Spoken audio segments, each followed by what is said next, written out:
And everybody's like, man, how did I not see this before? But it's always been there. It's just the movements of people. When you have unlimited mobility with your body, you can move, especially if you're really flexible, you move your body in a certain way, and then you got 2 arms to attack, 2 legs to attack, and the neck. And there's so many different possibilities, so many different ways to attack someone. It's really like a kinetic game of chess. It really is.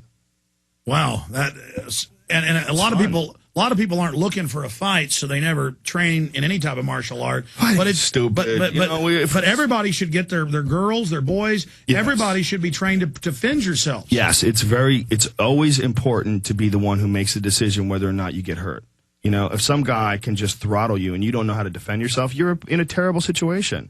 You don't know how to defend yourself. You know, you could run into some nut, and some nut decides to beat you up. I mean, I've seen it happen before where guys just they're crying and they're begging and the guy's kicking them when they're down. Have you ever seen a situation like that? Oh, yeah. Horrible to watch a guy have his manhood taken away by someone just because he doesn't know how to defend himself. You know, and it's most of the time you're never going to run into that situation. Most of the time, if you hang out in good circles, you're going to live your life and not have to worry about it. But you might. You know, you might. I don't know, man. Should have zagged. I grew up in Dallas. I don't know if it's still like that up there, but there are a lot of really bad people that like to get in fights. There's a lot of people all over the country that are angry, man. There's people that have terrible jobs, and terrible relationships, and terrible upbringings, and they want to kick your ass. They don't care. They want to kick your ass, you know, and you got to be aware of those. No, I was like a nice little kid when I was like 10, 11, 12, and kids that were like 5, 6 years older would beat me up. Yeah, and that ended up making me a little bit stronger. But it would have been great if somebody would have put me in something like jiu-jitsu way back then. Yeah. Because I wouldn't have learned how to just have knockdown dragouts with people. Well, you could still enjoy it now. You know, it's a great. How old are you now? 35. 35. Look, you still got time, man. You can train. You could learn. You can get good at it. And it's a fun thing to do for exercise. Because, you know, getting to the gym, just getting on the elliptical machine and lifting weights, it can get pretty tedious. No, it does. But jiu-jitsu is like always fun to do. You know, you're playing a game. And the game, it's like literally like my friend Eddie, who teaches me, describes it as like a video game. Eddie Bravo. Yeah, Eddie Bravo, who's probably one of the most innovative, not the most innovative jiu-jitsu instructor ever. Because he smokes pot. He smokes pot and comes up with all these crazy moves. And he describes it as like you're playing a video game, and the video game is that you're trying to kill somebody. I mean, it really is like that. It's like it's a real live game, and the game is trying to checkmate somebody. Amazing. In closing, Joe. In closing. JoeRogan.net. You've recently been shooting a movie. Yeah, I shot a movie called The Zookeeper with Kevin James. It was a fun movie. It's like a kid's movie. I play a real douchebag. It's fun. I play his enemy. You play the bad guy? Yeah, it was fun. It was a real asshole. It was fun to play. It was fun. You know, it was an interesting thing. I haven't done a movie in a long time, and never a real one like this one. All the movies, I've done 2 movies, and they were both crap. And, you know, doing TV shows like... You got to remember to turn my phone off on air. That's the New World Order calling you. Hold on one second. We're tired of you. Hello? Alex. You're talking on the radio, and then you're answering the phone. You know, I'm sorry. I'm on air right now. Let me call you back as soon as I'm off. All right. Thank you. Sorry. Who's that? Press TV in Tehran wanted me on. Oh, that's hilarious. The Iranians are gone. They must love you. You're all anti-U.S. government. See, we told you. We have the information. We have the documents. They must love you over there, right? What do you think? I do Russian TV, British, Japanese, everything. What's going to happen with us in Iran and Pakistan? The word is they're planning to hit Iran in 2 years unless they do what they're told by the globalists. They're not building nukes. The Russians have built it. It's non-weapon. The U.S. gave Pakistan nukes to menace India and Pakistan and China.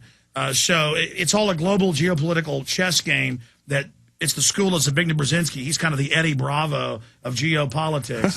And so what is going on with North Korea? It's like a chess game with like 50 levels, and they're all just... North Korea was given the nukes by Rumsfeld as the head of ABB in 1996 so they could destabilize that and have a reason to attack them. And, of course, the dictators are always like, yes, give me. But it's like in the old Western, a Bill Hicks line. Right. Where the guy throws... that movie? The movie that he talked about? It's in a bunch of movies. Sheen? Is that it? I don't know, but I've seen it like in other movies. You see it in that one Clint Eastwood, which is based on a true story. Jack Palance, right? That's the pick up the gun, kid. Yeah. Yeah, where they throw the gun down to get him to pick it up. Yeah. But there's also that Clint Eastwood movie where he goes to the mining town and they kill the guy's dad and then they throw the gun down in front of the kid and say, pick it up. Yeah. I mean, that's actually happened in some real Western stories. Is why you see it in so many movies. Right. But that's it. They're just giving him a gun. Right. crazy. Tell me about Cap City Comedy Club. It's a fun place. I filmed my very first DVD there back in 1999, the one that you and me wore the George Bush mask and danced around the Capitol. Remember that? People are so silly, though. They think that's footage of a secret satanic ritual. We had feather boas on. I had a feather boa. No, we're out there at the Capitol. We're running around acting like we're the devil in Bush, and then they think we're serious. Hey, finishing up, how crazy is it that there's all these websites that really believe I'm Bill Hicks? That's amazing. And they're doing voice analysis and everything else? Well, that just goes to show you. People will believe almost anything.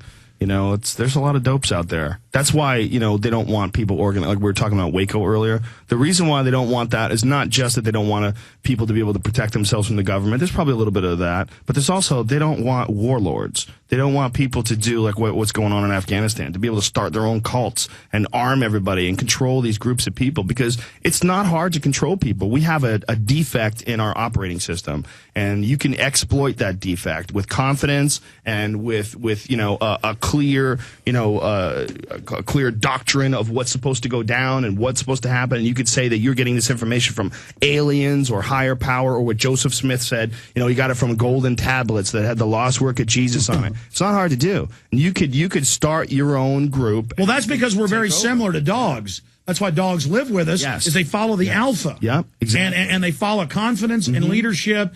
But again, the biggest cult is the globalist, and they happen to be a eugenics death cult. So what I'm saying is, I'd rather have a few Jim Joneses or people running around. I don't know about that. Well, also he was tied into CIA. But the point is, there's got to be a middle ground. There's got to be, let people have their guns to defend themselves. That's what's so good about Ron Paul. He is not a cult leader. Yes. He's a doctor. He's a mainline guy. And we need to follow him instead of the cult of Republicans and Democrats. I agree 100%. And when he talks about these vaccinations, he says it's absolutely ridiculous. And he talks about how the regular flu is so much more deadly and killed so many more people per year, than this swine flu. And everybody's jumping all over this. And they're making a big deal out of it. Well, and again, it's common sense that this is killing about 1/5 in the flu season what the regular flu does. How much money do they make from They've made $7 billion. A week ago, the Boston Globe reported that in the last week and a half, 5 drug makers had made $7 billion extra in a week and a half. God damn. All from vaccinations. $7 billion extra. That is incredible. That's incredible. And does this get reported in mainstream news? Does anybody look at it as a possible angle? A lot of people are pointing it out, and it is starting to come out in mass media.